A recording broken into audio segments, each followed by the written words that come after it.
Hello everyone, balik kita digdi sa C++ programming. Ang satuyang topic ngunyan arithmetic operators and operator precedence and associativity.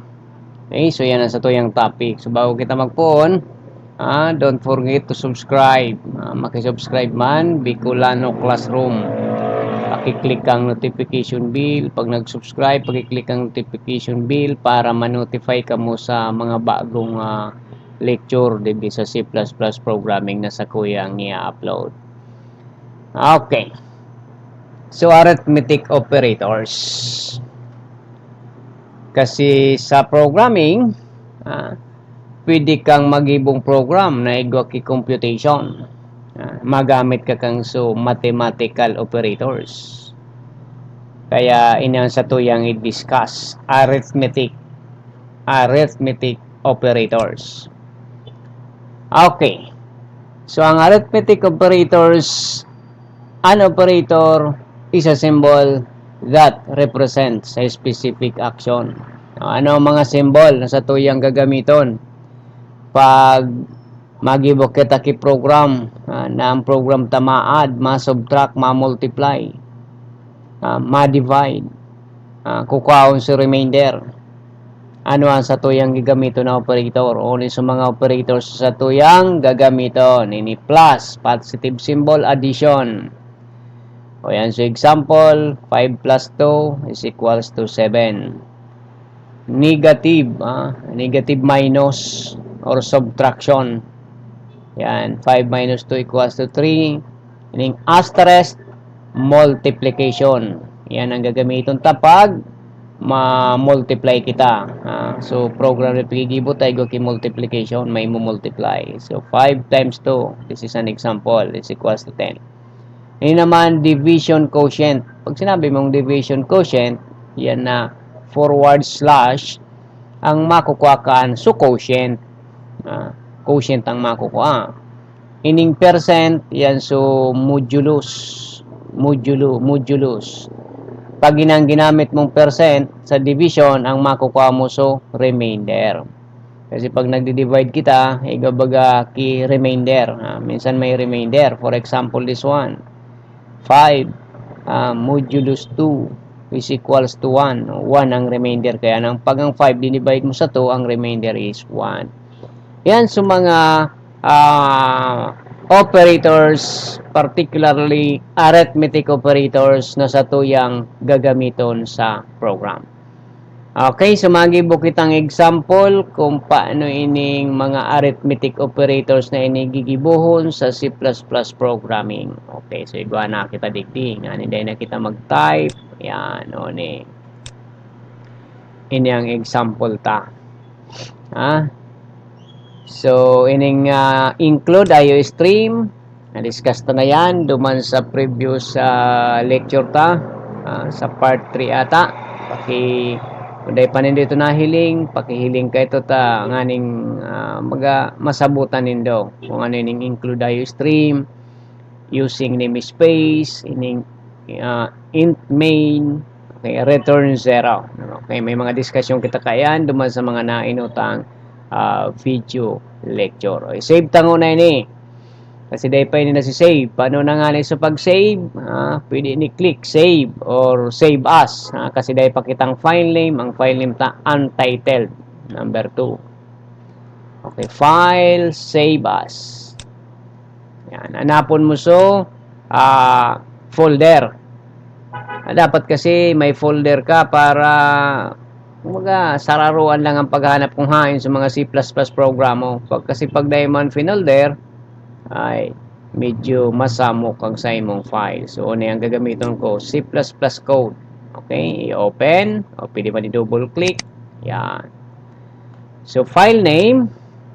Ang file name ko kayo nang ikakaag, operator. Save. Okay. So, ngunyan, pag rinantay ng program na ini, iranta siya, F11, bago tayo explain. Iranta ko na, baka may error. Yan. Ini so output na ma-display. So, ilingunin do ang program ta. Saro lang ang C-out ko. Saro lang ang C-out. Yan. Pero napadisplay ko ini, napadisplay ko ining primero yan, na ang display niya pasunod-sunod. Alam mo nyo ng output. Di ba? 15.0 plus 2.0 equals 17. Then, ang masunod naman ay ini. So, ang output niya pasunod-sunod. Paano siya nangyari? Ipaliwanag to ko rin. Isaro lang na C-out ang ginamit. Okay. So, yun yung primero na igo kita ki-insertion symbol. 15.0 plus 2.0. Nasa loob siya kang double quote, di ba? Nasa loob kang double quote. Kaya ma-display yan. Kung ano ang yaon dyan, iyo man ang di-display sa output. Kaya huni yan. Ining output na ini. So, dayo tunta. Yan. O niyo. 15.0 plus 2.0 equals. So, yun ini. Na nasa double quote. Itong 17, so result ito kang mathematical operation na ang ginamit ay plus.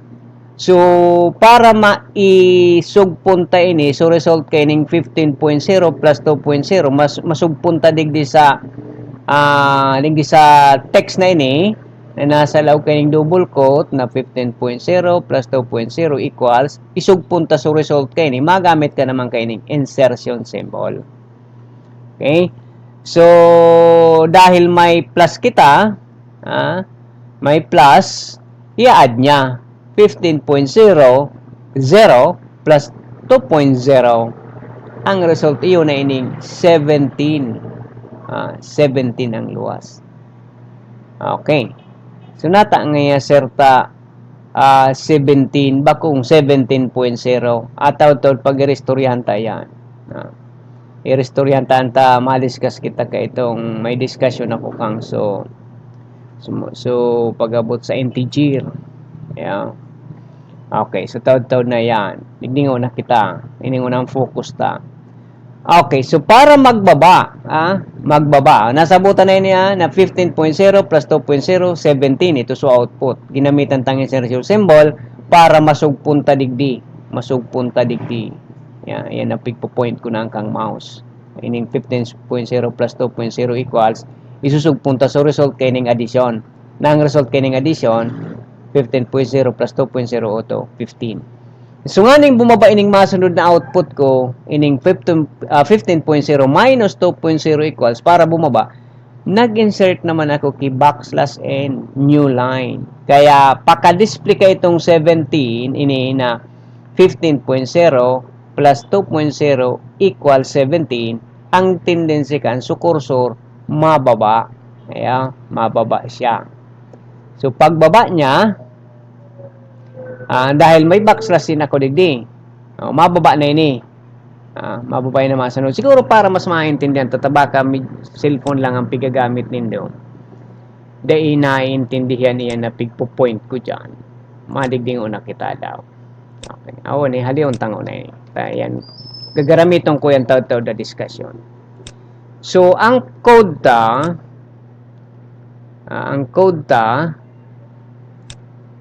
kuwauntang na sa code. Ayan. Okay, baga ini. I-manual tango na siyang, pa-displayhon. Kasabi ko baga, pag nag-ibo ka program, dapat aramo kung paano ma-process, ma-execute ang source code mo sa program mo. So, dahil ako ding cout, ang cout baga sa pag-output, ining 15.0 plus 2.0 equals, nasa loob kang double quote, ma-display yan na araw kayo ni. Iyan. Yan ang natatayo ito. Okay. Kopyaon ta pala. Hindi ko na-copy. Copy. Okay. Yun. Okay. So, sa code ko, igo ako kisarong space. May space baga ako pakatapos kayo ng S, bago ako magkakidouble quote, may space na saro. Kaya, may space man ini. Saro. Ngunyan, igo kita na naman ki-insertion symbol. I-insert ta, masog pundigdi, ining result kay ning 15.0 plus 2.0. Na ang result baga, 17. Kaya masog pundigdi. 17. Yan ang output. Paka-display kaan, nag-insert naman ako, \n, new line. New line. So, gari man sa nabaga nag-enter ka. Enter key. New line. Pag in-enter mo ang digdi, new line. Mababa.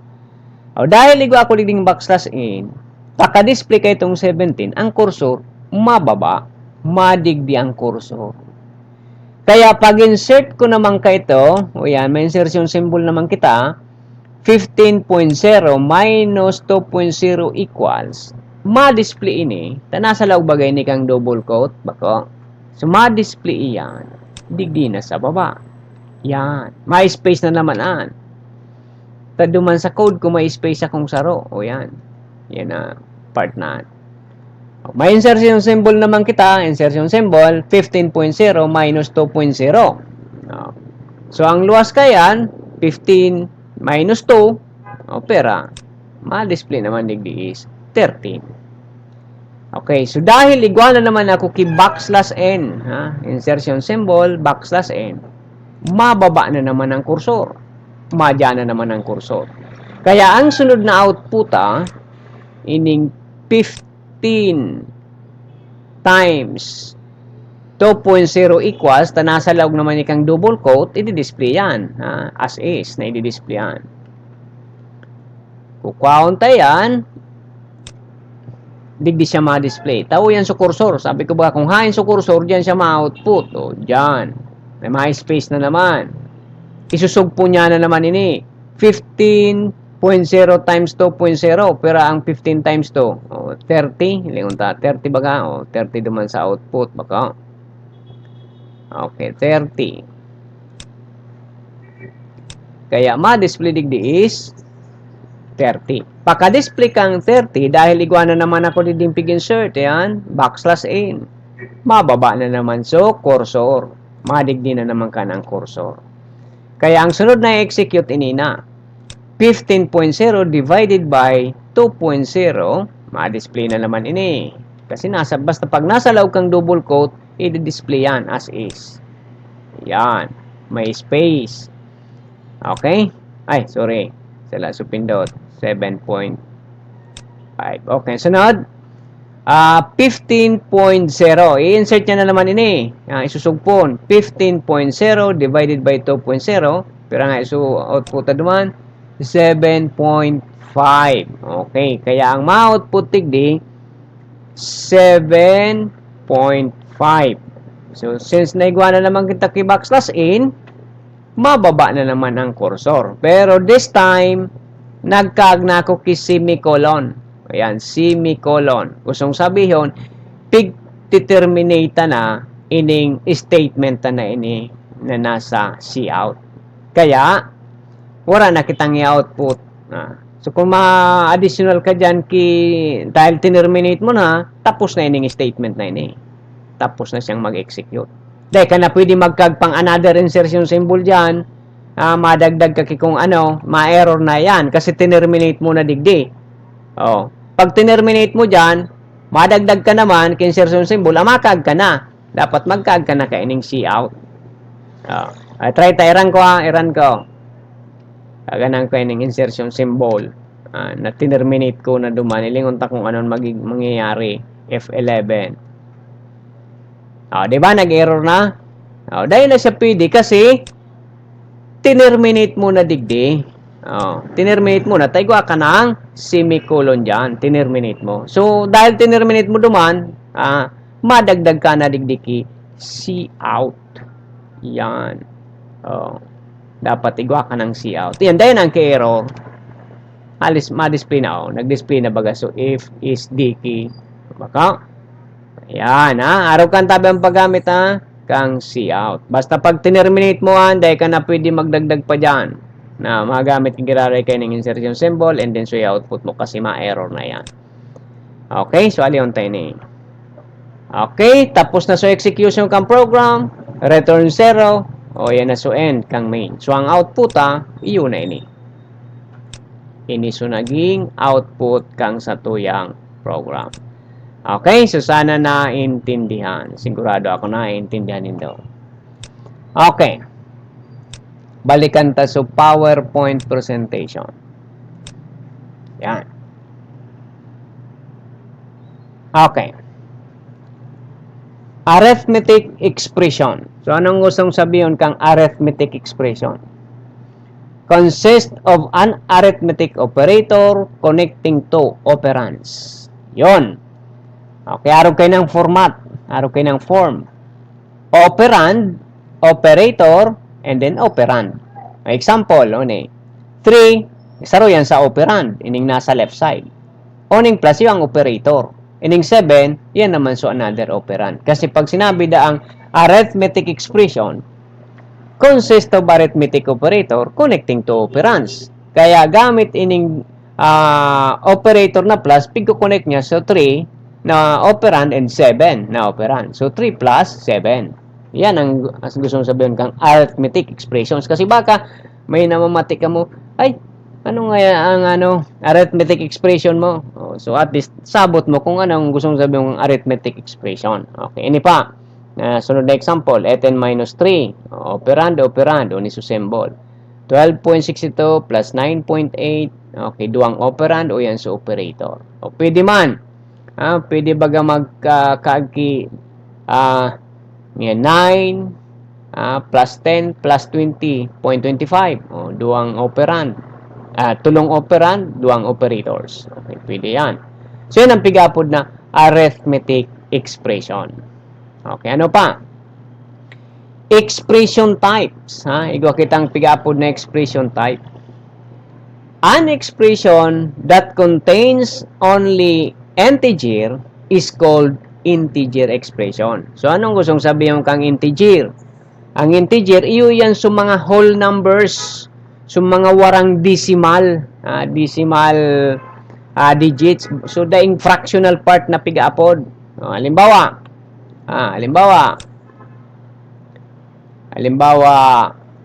ini integer. Ang integer niya 15, integer yan. Okay. 100 integer yan. Mga whole numbers, pero pag kinaganan mo na diyan 15.5, abako na siyang integer. Floating point number na yan. Okay? So floating point number ang apod ka yan. So, sabi digdi sa PowerPoint presentation an expression that contains only integer is called integer expression. Kaya, kung makakita digdi ki 15 plus 2, ang apod kay ni integer expression. Nang result kan is integer. Baka 17 ang result. Okay, okay, so yung pigapod na integer expression. Kasi whole number. Ang result, whole number man, integer man. Ano pa ang sabi? An expression containing only floating point operands is called a floating point expression. And the result of such expression is a floating point value. Okay, so pag floating point, tigwayang ki decimal. For example, 15.0, 2.0. So, ang result ka ni 17.0. Yeah. Yan ang pigasabing floating point expression. So, igwa man kipigapod na mixed mode expression. Pag mixed mode expression containing both integer and floating point is called a mixed mode expression. So, para nasasabutan mo na kung ano yan ang mga pig-upload ng mga expression na yan. Mixed mode. Pag kinurumbayin mo na, so expression mo, halimbawa, ini, 6, okay, 2, plus, yan, mixed mode na yan. Kasi integer, inaluan mo na ki floating point. Okay, mixed mode na yan. Ini expression na ini, halimbawa na equals na. Okay, yan expression na mixed mode expression na yan. Kasi combination na floating point and then integer. Okay, so yan So different types of expression. Okay. May pigaapod naman na integer division. Okay. Ano ang integer division? Halimbawa, okay, aliyon tayo na muna sa baba.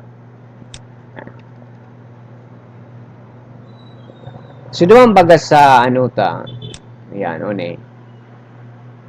division quotient.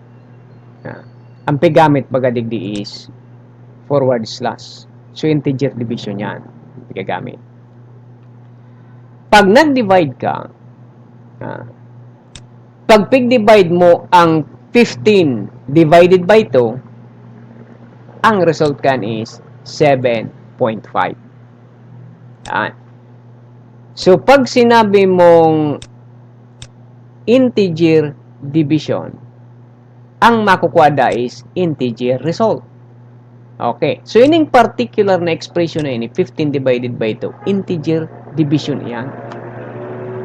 So, kung ang result niya, 7.5, i-ignore kan ang 0.5. Gustong sabihin kaan, hahalion yan. Ang makukuha kan is 7 only. Kasi inipiga po din integer division. Pag integer division, ang nakukuha kan whole number, dahil pigiba ang fractional part. Okay? Kaya sa 15 divided by 2, dapat ang makukuha niya is 7.5. So, dahil this is an integer division, ang makukuha sa nakan is 7. Okay, so kung i-assign mo sa A is equals to 15 divided by 2, ang makukuha ni A equals 7. Bakong 7.5. Bako ini, bako. 7 lang ang makukuha kasi integer division. Okay, so yan ha, ang pigsasabing integer division. Okay. Ano naman ito, sir, na sabi mo makukuha sa remainder?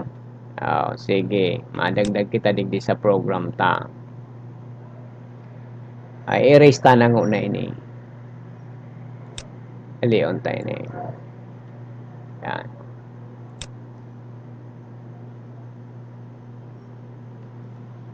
Four.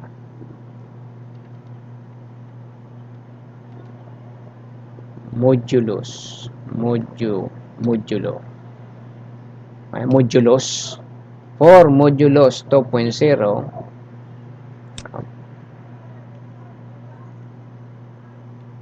equals. So, ang gagamiton tadigdi is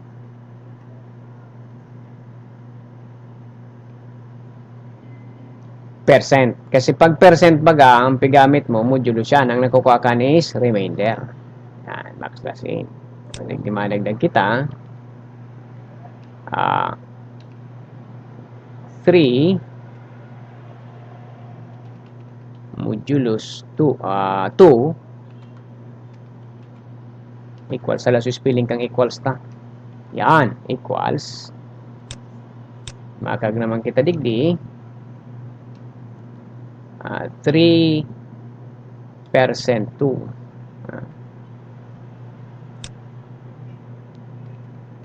Okay.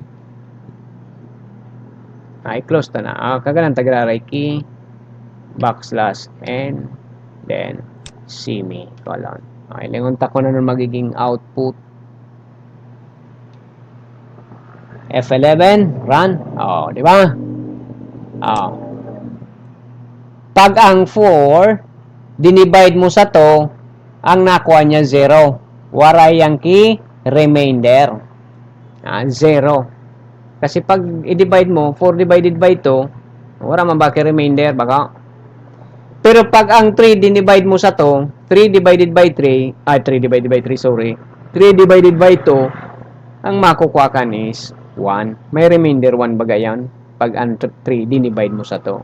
So, pag ang ginamit mo percent, modulus, ang nakukuha kan is remainder. Kaya, inang output yan ang output. 4 modulus 2 equals 0. 0. 3 modulus 2 equals 1. 1 ang pag ang 4 dinivide sa 2, 0 ang remainder.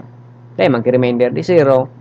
Pag ang 3 dinivide mo sa 2, may remainder na 0. Kaya 1 ang makukuha niya. Okay? So yan na ang percent. Okay. Modulus. Balik kita sa PowerPoint. Tignan naman kita sa operator precedence. Operator precedence and associativity. Okay. Sa programming, dahil naiiwasan na igwa kitang formula or expressions. May mga expression kita na nagagamit kita ki multiple operators. Gustong sabihon, kinurumbine mo so addition, multiplication, division, subtraction. Ngunyan ang hapot. Pag kinurumbine mo yan ng mga operators naan, paano iyan pigi-execute kang program? So pasunod-sunod kang execution niya. Arin ang mainot na execute. Execute niya so addition or so multiplication mo na. I-execute niya so division or so subtraction mo na. Arin ka ng mainot. Okay, so yan ang paghururon tadi sa operator precedence and associativity. Pero bago ito, digding una kita sa rules kang paggamit kang operator. Rules ini kung paano mo gagamito ng operator. Okay. Number 1 na rule sa paggamit kang operator. Two arithmetic operator symbols must never be placed side by side. Example, nagamit ka 5 multiplication, so asterisk, tapos so sa modulus ng percent, yan, pigtaning mo, araw kayo ng style, dahil ini pwede. 5 asterisk percent 6 multiplication, modulus, dahil siya pwede. Invalid yan, ma-error yan. Kasi sabi, two arithmetic operator symbols must never be placed side by side. Side by side baga, nasa left side, uning saro, nasa right side. O dahil siya, pwede. Okay, saro yan sa tatandaan mo. Dahil kan mag-gibo ki formula, ki expression, na pig tataning mo so operator. Dahil siya pwede. Okay. Parentheses should be used to form groupings. Yon. And all expression enclosed within parentheses are evaluated first. Example. Sa example ta. Okay. 6 plus 4 divided by 2 plus 3. Okay. So, ikagta duman sa sa notepad naman para mas malinaw duman ang pag-discuss. Ang ang parenthesis pigagamit yan para sa groupings. Yan, halimbawa yan. Okay. So, paano yan i-execute pag piggrupo mo? Ang pig-execute kaan, kung arin ang nainot na nasa parenthesis, iyong una ang pig-execute kang kang program. So, yun yung unang i-execute. Ayan. 6 plus 4. Ayan, unang i-execute. Kaya, 10. Tapos, saka naman ini. 2 plus 3. Saka yan i-execute. E-execute. 5. So, arong na kanang magiging resulta. Kung arin so nasa parentheses, iyong una ito ang e-execute. Kasi kinumbine tayo parentheses. Sa laog niya, igwaki. Mathematical operator. 6 plus 4. Tapos ni-divide. O dahil man muna yan ma-divide, dahil muna ma-divide. Uning-unang inuton. 6 plus 4, una result 10. O dahil pa siya ma-divide. Uni pang i-execute niya. 2 plus 3, 5. O sa kanya ini-execute, sa kanya i-divide. So result kaan, saka so result kay ni, iyon niya i-execute. Okay? Iyon niya i-divide. O, kaya nakuha niya so result, 6 plus 4, 10. 2 plus 3, 5. O, saka siya ma-divide. So, 5 divided by 10, 10 divided by 5, sorry, equals 2. Paka, ayan na. Ayan ang gustong sabihin. Pwede ka maggamit kay parenthesis for to form groupings. Okay, next. Sets of parentheses may also be enclosed by other parentheses. Example, 2 times. Ikagta naman duman sa sa notepad para malinaw ang discussion ta. Tadigdi pig-execute ang saro-saro. Yan. So, paano ang execution kaan? Igo kita ki outer parentheses. O ni, unang close niya. O ni so open kang outer, ini so close kang outer. O ni naman so inner parentheses. O ano nang inot na execute? Ang inot na execute kang program, iyo ini. Na nasa inner parentheses. Kaya ang result kan mo na, araw kayo ni. 2, ang execution niya, 2 times 3 plus 7, 10. Ano? Yan. Divided by 5. So, araw ka ng pag-execute. May eliminate na ini. Unin na siya. Okay, ang natada, so outer parenthesis ta kasabago. Unin. Ngunyan, anong gigibuhon niya? Unin na naman ang i-execute. Kaya execute niyan, 2 times 10, siyempre 20. Saka siya ma-divide sa 5. Okay. 20 divided by 5. Pira, 4 ang result. So, arog tabikan ang execution pag nagamit ka ki parenthesis. Kaya, careful ka mo sa pag-create ki mga formula, mga expression. Kasi pag napasala ka dyan, may iba ang result kang calculation, computation. May iba ang result. Kaya dapat nasasabutan mo ining piga-upod na operator precedence. So, dahil ka basta-basta mag-gibo ki formula na dahil mo naintindihan kung paano yan i-execute na formula na or expression na ginibo mo. Tabaka, so target mong result, iba man kang nagluluwas duman sa imong program. O kaya dapat nasasabutan tabi nindo ini. Importante ho nun ini sa mga estudyante na masabutan nindo ining operator precedence na ini and associativity. Okay. Okay, number 4 na kita. Parentheses cannot be used to indicate multiplication. Yan. Halimbawa, kasi sa mathematics baga, pag pigtaning mo ang parentheses, erase tanay na pag tinaning mo baga ang parentheses, halimbawa, arog kayo ni. Gusto mo sabihin kayo ni multiplication ini. Baka? Yan. So, ang result kayo yan, 3 plus 7, 3 plus 7, sorry. 3 plus 4, 7. Nasa log siya kayo ni. Parentheses. Sa mathematics baga, yan. So, 5 plus 1, 6. Sa mathematics baga, gusto sabihin kan multiplication. Inipig multiply 7 times 6. Baka? Dahil yan pwede sa programming. Sala ini. Dahil ini pwede sa programming. X yan. Dahil yan pwede. Kasi sabi duman sa rules ta, parentheses cannot be used to indicate multiplication. Kaya dahil ini pwede. Una ang pwede. Kung may multiplication, i-multiply sa result ka na ang target mo palan, ang gusto mo palan mangyari sa program mo, so result kayo ng 3 plus 4, i-multiply mo sa 5 plus 1. O kaya dapat arog kayo ng expression mo. Nganing, i-multiply niya, o ipa-plus niya una. So, 3 plus 4, 7, times 5 plus 1, 6. O, sa kanya, i-multiply sa 7 times 6. Okay, so tanda na, dahil pwedeng gamiton na multiplication ang parentheses. Okay? O yan sa mga rules na dapat nindong tandaan.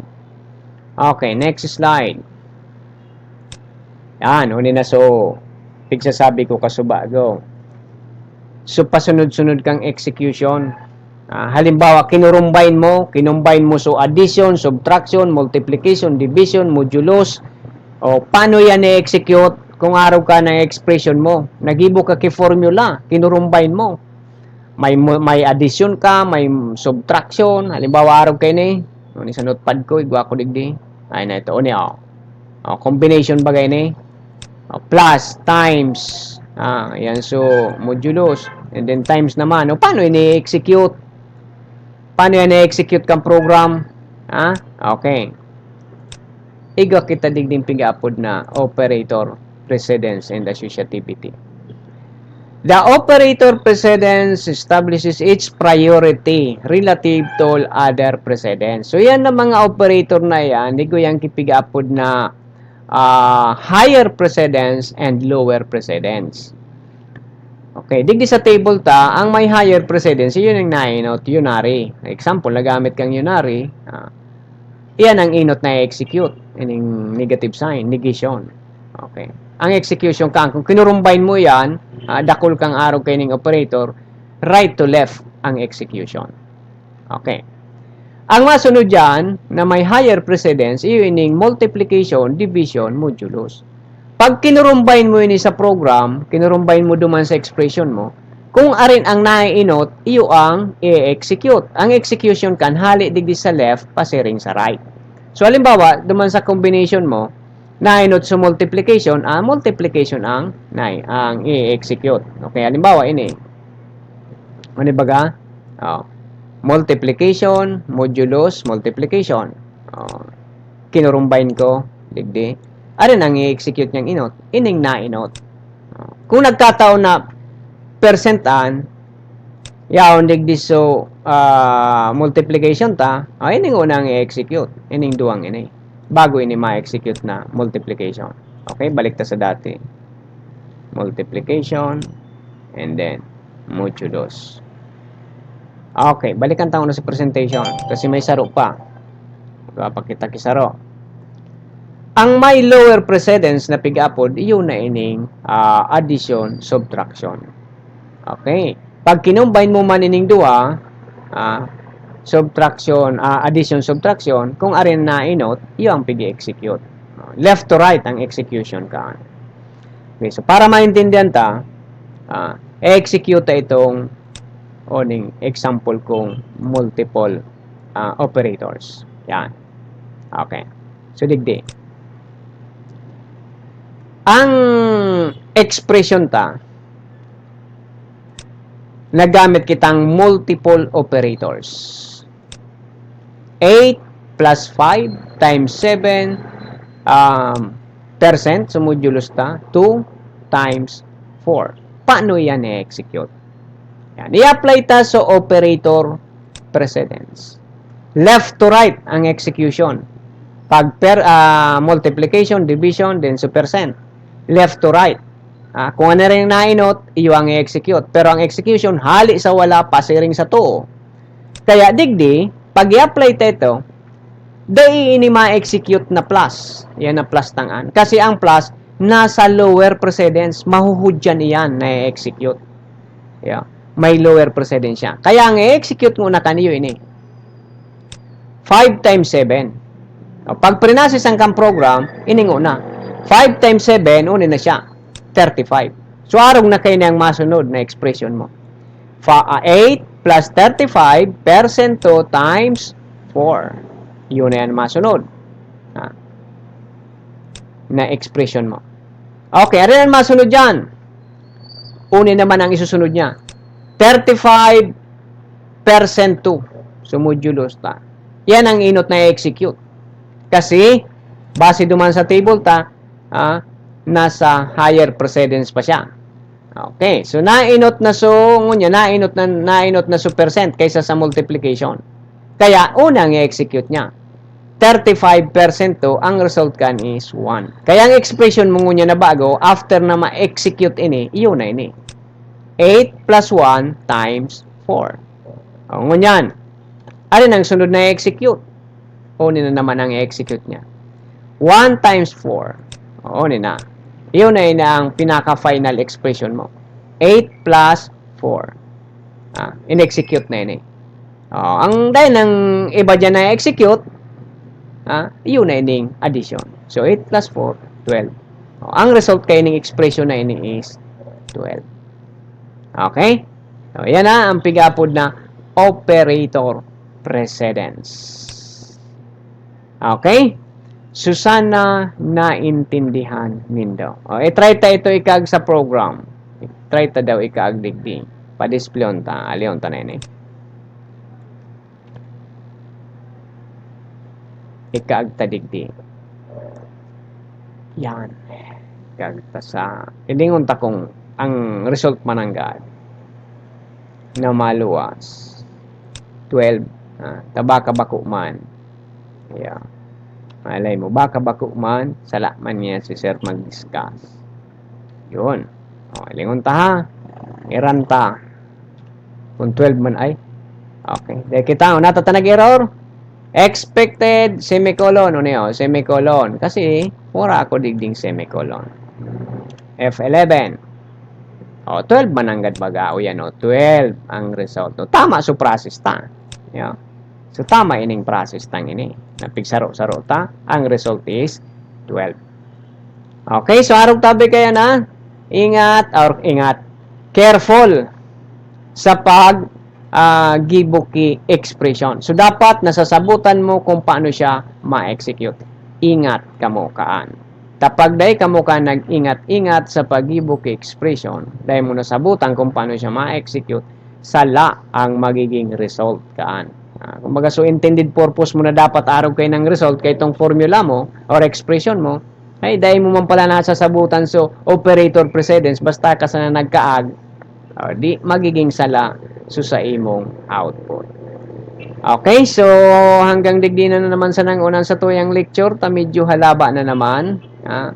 Baka magsawa ka mo sa kakahiling.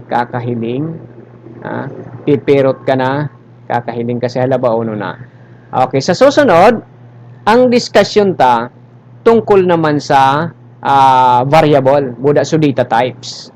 Yan, so sige ta na ang abante, hanggang makagibo na kita ki-program na magamit na kitang variables, may mga computation na, magibo na kita ki mga sample program. Okay, yan ang topic ta sa susunod. So variable buda so mga data types, kasi dakulong kitang data types na gagamiton sa programming. Yan, integer, character, string, yan, float, yan, dakulonon. Ayan ang discussion ta sa susunod na lecture. Okay, so thank you very much for watching and listening.